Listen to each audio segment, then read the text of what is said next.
Same time, pumasok si Jimmy Alapag, hindi nagkaabot. Itong magkaibigang matalik. Samantala, KG Canileta. Lalo na nakita niya nagkaroon ng switch. Joseph Yo, kumarap sa double team. Kaya naipasa niya ni KG Canileta, who rings another goal from 3. Asi, looking for the cutter. Instead, bibigay niya kay Simon Atkins, who will locate KG for another 3.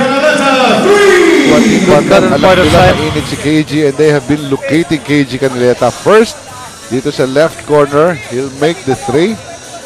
Galing kay Simon Atkins sa pangalawang beses. Si Taulava ang makakalocate sa kanan naman, but same result. Play number 5.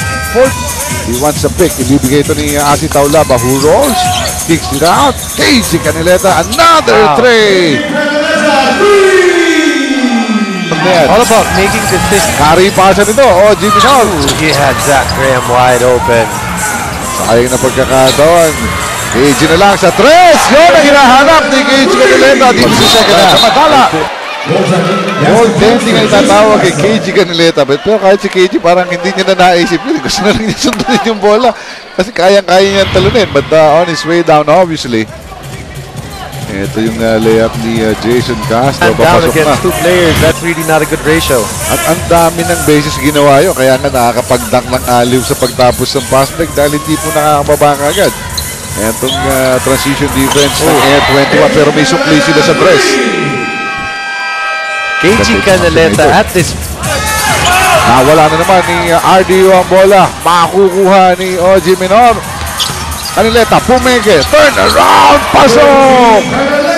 Couple of forced turnovers. Ang tumama si Sean Anthony was trying to give a pick para sa nag-3-point shot na si RDO.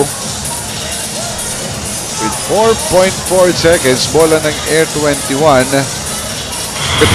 At then a warm welcome ang ibinigay ni Coach Franz sa kanyang mga dating bata, including our best player, KG Canileta. KG, you were so hot all game long. No third quarter ka lang namin nakita nagpahinga ng konti. But going into this ball game, ito ba yung welcome nyo kay Asi? Napaka-importante na itong game na to para sa amin, lalo na sa move na ginawa ng ng management. Kumbaga, si Asi, nasa amin na si Asi. Kumbaga, malaking bagay sa amin yan. KG, konti na lang mga laro nyo, no? Dahil patapos na yung ating elimination. Anong advice, anong sinasabi sa inyo ni Coach Franz? Dahil kailangan, halos sa bawat laro, kailangan nyo ipanalo eh. Oo, yun lang, mayroon pa kaming chance eh. Kumbaga, wag lang kami mag-give up talaga.